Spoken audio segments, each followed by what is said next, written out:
At first, there was a show. It was intriguing, with clever writing, amazing characters, great comedy, and it looked like an anime. That show was Avatar: The Last Airbender. No, but really, Teen Titans was a different type of show. First of all, this was the introduction of many beloved characters to a whole generation of kids. Everyone knew Robin, but the rest of the team were strangers. With time, we realized that probably Robin was the most boring of them. Every character had an arc, and after a few episodes, everyone had a favorite Titan. Mine was Beast Boy. Even Slade was the most intimidating villain in a DC cartoon, because in the past, the good guys were fighting someone their age. Here, these were teenagers going up against a grown man who probably pays taxes and hates them for no apparent reason, like, chill the f down, man, Ron Perlman sounding mofo.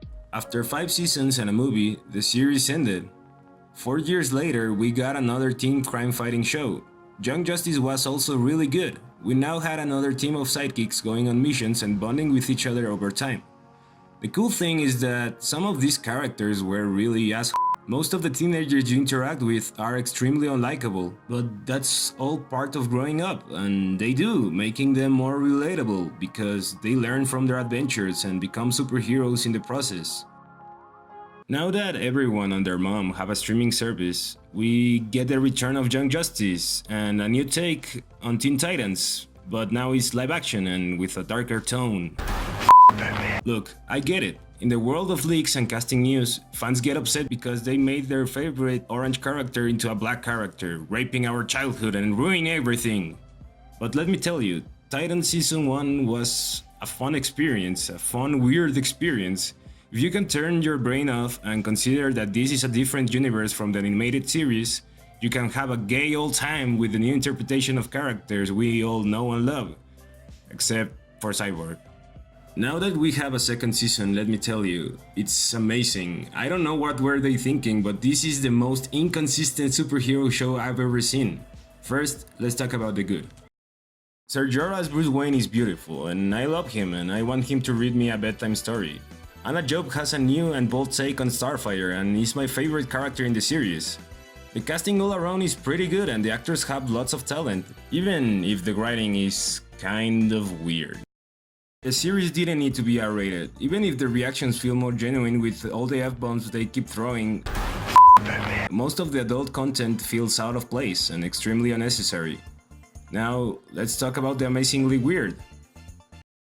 Weird and love are kind of synonyms in this category. The show is all over the place and characters take the dumbest decisions based on nothing. This part contains spoilers for Season 2 of Titans, so if you want to see it for yourself, stop watching or skip to this part of the video.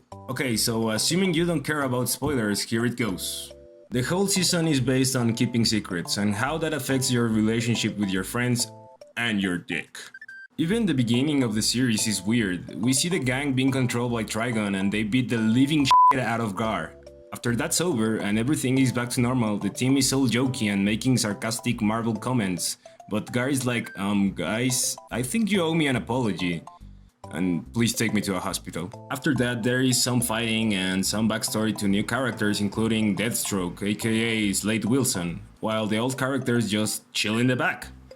And then something bad happens and Ricardo Tapia has to tell the truth to his team because if he doesn't then F***boy Wonder will kill himself.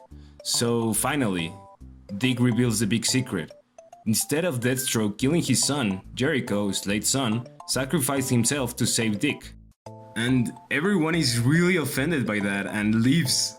How emotionally unstable you must be to just hate on your friends on such a minor detail. Slade still killed his son, just from a different angle. The big secret is not that big, and these reactions come out of nowhere. Even they are confused, like Donna and Rachel are in a cab and Donna is complaining about Dick, he's so selfish, I can't believe he lied to us that way. I fucking hate Dick. And Rachel is like, dude, you were there. If we are blaming someone, then blame the whole team. And then she leaves Donna in the cab. What the f? This show is amazing. It's so bizarre that I love it. Really, all the characters just leave to then come back again. And when you realize that the show has the weirdest turns and the strangest characters' decisions, I now have the perfect idea of what it really is. I'm proud to announce that Titans is a telenovela.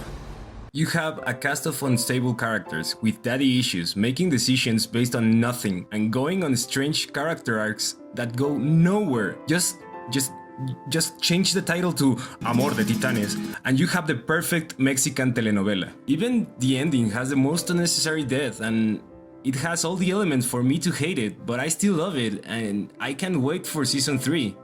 So yeah, that is the beauty of Titans. In a world saturated with superhero media and multiple series like Watchmen and The Boys, you can get your comic book content from everywhere, even anime. And that gives us the freedom to choose what are we going to watch. You can have something well written, funny and entertaining, or you can have a telenovela.